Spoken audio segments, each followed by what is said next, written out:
Hujan pertama di bulan November datang seperti seseorang yang tidak diundang, tapi tahu kapan waktu terbaik untuk menenangkan jiwa. Di jendela kamar kecilnya, Nico menatap titik-titik air yang berlari di kaca, mencari bentuk yang menyerupai alasan untuk tetap bertahan. Di sisi lain kota, Elina menggenggam cangkir teh yang sudah dingin, seperti menahan sesuatu yang sudah lama kehilangan panasnya, tapi terlalu berharga untuk dibuang. Mereka pernah berada di titik di mana dunia terasa terlalu sempit untuk menampung dua hati yang terlalu sama. Namun kini, jarak di antara mereka bukan lagi ruang, melainkan waktu yang beku. Nico selalu percaya bahwa cinta adalah bentuk tertinggi dari simpati. Tapi semakin lama, semakin ia takut bahwa ia hanya belajar berbelas kasihan, bukan benar-benar mencintai. Elina adalah perempuan yang mudah patah tapi sulit runtuh. Ia tersenyum dengan mata yang menyimpan badai, berbicara pelan, namun menusuk seperti pisau yang dibungkus bunga.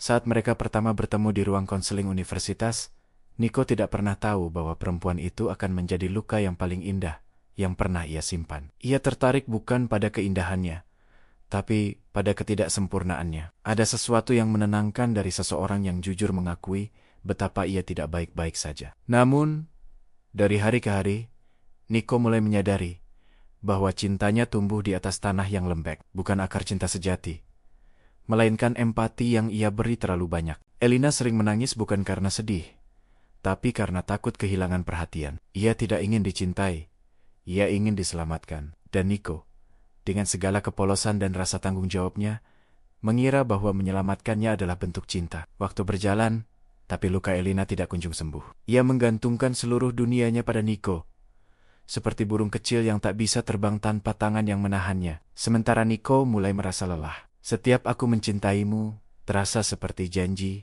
yang ia ucapkan untuk menghibur seseorang yang hampir tenggelam. Ada malam-malam di mana Nico ingin pergi, tapi langkahnya selalu terpaku oleh suara lembut Elina yang bergetar, meminta untuk tidak ditinggalkan. Di sisi lain, Elina tahu betul apa yang terjadi. Ia tahu cinta Nico perlahan berubah menjadi rasa kasihan, tapi ia memilih berpura-pura tidak tahu. Ia menulis puisi tentang kehilangan yang belum terjadi, dan menggantungnya di dinding kamar mereka yang sunyi. Jika kau tak bisa mencintaiku, setidaknya kasihanilah aku.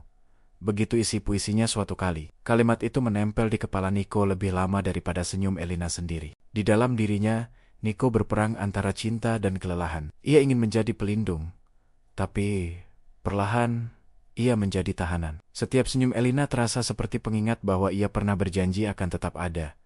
Janji yang kini terasa seperti beban. Namun bagaimana caranya pergi dari seseorang yang hidupnya mungkin bergantung padamu? Di malam-malam panjang, Nico menatap wajah Elina yang tertidur dan bertanya pada dirinya sendiri, apakah aku masih mencintainya atau aku hanya takut menyakitinya? Pertanyaan itu menjadi doa, lalu berubah menjadi kutukan yang berulang setiap malam. Elina, di sisi lain, mulai sadar bahwa Nico menjauh. Ia melihatnya tersenyum dengan mata kosong, memeluk tanpa hangat, mendengarkan tanpa benar-benar mendengar. Cinta mereka seperti lilin yang terus dipaksa menyala di ruangan tanpa udara. Suatu pagi, Elina menulis surat. Bukan surat perpisahan, tapi surat pengakuan bahwa ia tahu ia tidak dicintai lagi. Namun surat itu tidak pernah dikirim. Ia lipat rapi dan sembunyikan di bawah kasur, berharap suatu hari Nico menemukannya.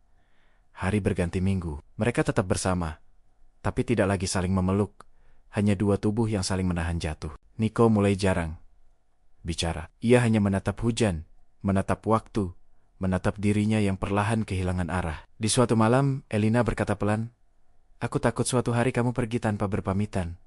Dan malam itu, Nico tidak menjawab. Ia tahu, hari itu akan datang. Ketika pagi datang, Elina menatap Nico yang masih tidur. Dan untuk pertama kalinya, ia merasa tidak ingin menahannya lagi. Ia sadar, cinta tidak bisa dipaksakan, tidak bisa dicicil dari rasa kasihan. Maka pagi itu ia pergi pelan, tanpa pesan, tanpa air mata. Nico terbangun dalam keheningan yang belum pernah ia rasakan. Udara kamar masih berbau wangi sabun Elina, tapi perempuan itu sudah tak ada. Ia duduk di tepi ranjang, menatap surat di bawah bantal yang selama ini tidak pernah ia tahu ada di sana. Surat itu berisi kata-kata yang membuat hatinya runtuh, tapi juga membebaskannya. "Aku tahu, kamu mencintaiku karena aku rapuh, tapi cintaku padamu adalah luka yang tumbuh subur." Nico menangis tanpa suara. Bukan karena Elina pergi, tapi karena ia sadar. Selama ini, ia juga tidak pernah benar-benar tinggal. Ia keluar rumah, berjalan tanpa arah. Hujan turun, seperti menutup bab yang terlalu lama terbuka. Dunia terasa sunyi, tapi untuk pertama kalinya, keheningan itu tidak menakutkan. Di sebuah taman tua, Nico duduk di bangku, memandangi burung-burung kecil yang berteduh. Ia tersenyum samar. Ia akhirnya mengerti. Cinta bukanlah tugas penyelamatan. Ia bukan tentang siapa yang harus bertahan paling lama, tapi siapa yang berani membiarkan pergi. Waktu berlalu, bulan demi bulan. Nico mulai hidup lagi, perlahan, dengan langkah yang lebih tenang. Tapi setiap kali hujan datang, bayangan Elina muncul di ujung pikirannya. Tidak lagi sebagai beban, tapi sebagai kenangan yang mengajarkannya arti kehilangan. Suatu sore, ia menerima pesan tak dikenal. Hanya satu kalimat. "Terima kasih, sudah mencintaiku, meski dengan caramu." Nico tahu itu dari siapa. Tapi ia tidak membalas. Ia hanya menatap layar ponsel lama-lama, lalu memejamkan mata dan berbisik pada dirinya sendiri. Mungkin ini cinta, atau mungkin hanya simpati yang terlalu lama kubiarkan tumbuh. Namun di dalam hatinya, ia tahu, keduanya pernah nyata. Dan entah bagaimana, itu cukup. Dalam perjalanan waktu, Nico bertemu banyak wajah baru, tapi tidak ada yang menatapnya seperti Elina dulu. Seolah ia adalah rumah dan penjara sekaligus. Kadang, ia merindukan keheningan itu, walau tahu di dalamnya pernah ada kesakitan yang tak terucap. Di sisi lain dunia, Elina duduk di kafe kecil, menulis puisi baru dengan tangan yang tak lagi gemetar. Ia mulai menemukan dirinya sendiri, tanpa harus diselamatkan oleh siapapun. Dan di antara kata-kata yang ia tulis, terselip satu kalimat kecil, "Aku pernah dicintai oleh seseorang yang terlalu baik untuk kubiarkan hancur." Hujan turun lagi, membawa aroma masa lalu yang kini terasa seperti dongeng. Nico berjalan pulang melewati jalan yang sama yang dulu mereka lalui berdua. Tidak lagi terasa kosong, hanya tenang. Ia berhenti di bawah lampu jalan, menatap langit, dan tersenyum kecil. Mungkin cinta memang tak selalu harus bernilai, gumamnya pelan. Karena ada cinta yang cukup dengan dikenang, bukan dimiliki. Dalam hati yang tenang, ia tahu beberapa orang datang bukan untuk tinggal, tapi untuk mengajarkan cara bertahan. Dan Elina, bagi Nico, adalah guru dari luka yang paling lembut. Suatu pagi yang cerah, Nico menulis catatan di buku harian. "Aku tidak lagi menyesal pernah mencintai." Kata-kata itu sederhana, tapi mengandung seluruh musim hujan dalam hatinya. Ia menutup buku itu, menatap keluar jendela, dan untuk pertama kalinya sejak lama, ia merasa damai. Mungkin cinta dan simpati tak pernah benar-benar bisa dipisahkan. Keduanya adalah dua wajah dari rasa yang sama, hanya berbeda dalam cara menyakitinya. Tapi sekarang, ia tidak lagi ingin membedakan, karena pada akhirnya, yang tersisa bukan siapa mencintai siapa, tapi siapa yang belajar dari kehilangan itu. Hari terus berjalan. Hujan datang, hujan pergi. Hidup berlanjut, seperti biasa. Namun di sudut hati Nico, Elina akan selalu ada. Tak lagi sebagai luka, tapi sebagai lagu yang pernah ia dengar pada malam-malam sepi. Lagu yang tidak pernah selesai, tapi juga tidak ingin diakhiri. Dan setiap kali angin membawa aroma teh dingin, Nico tahu, di suatu tempat, Elina juga sedang mengenangnya. Cinta mereka mungkin tak bernilai di mata dunia, tapi di hati mereka, itu pernah menjadi segalanya. Begitulah cinta yang tumbuh dari simpati, indah, menyakitkan, dan tak pernah benar-benar selesai. Namun justru karena itu, ia terasa nyata. Di malam terakhir musim hujan, Nico menatap langit yang berawan. Ia berbisik pada dirinya sendiri, "Terima kasih, karena pernah ada."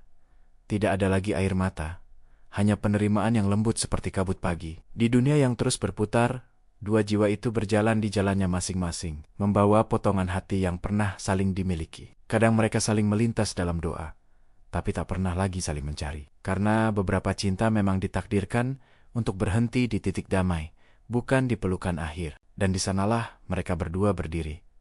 Di ujung cinta, tapi di awal kebebasan. Nico akhirnya paham, cinta tidak selalu harus dimenangkan. Kadang, cinta harus dikalahkan agar hati bisa hidup kembali. Elina, di tempat lain, tersenyum pada cermin dan berkata pelan, "Aku baik-baik saja sekarang." Ia menatap dirinya dengan mata yang dulu selalu takut, kini memantulkan ketenangan. Mungkin itulah bentuk cinta paling murni. Bukan memiliki, tapi mengizinkan yang lain menemukan dirinya sendiri. Nico menulis lagi malam itu. Satu kalimat terakhir di jurnalnya. Aku mencintaimu bukan karena kamu membutuhkanku. Aku mencintaimu karena aku belajar mencintai diriku lewat kamu. Kalimat itu menjadi titik akhir dari bab yang lama tertunda. Dan dari sana keduanya melangkah. Dengan hati yang utuh tapi tak lagi terikat. Dunia tetap sama, tapi mereka tidak. Cinta mereka menjadi legenda kecil yang hanya mereka berdua tahu rasanya. Sebuah kisah yang tidak butuh akhir bahagia. Karena ia sudah indah dalam kepedihannya. Di bawah langit yang perlahan cerah, dua hati itu mengucap perpisahan tanpa kata. Dan di antara hembusan angin yang lembut, waktu akhirnya menutup kisah mereka dengan tenang. Cinta tidak pernah sia-sia, hanya sering berakhir di tempat yang tidak kita duga. Begitu pula mereka. Berpisah, tapi tetap saling memiliki dalam ingatan yang tak pudar. Karena meski simpati tak bernilai di mata dunia, bagi mereka, ia pernah menjadi cinta yang paling jujur. Dan dalam diam yang abadi itu, cinta mereka akhirnya menemukan maknanya sendiri.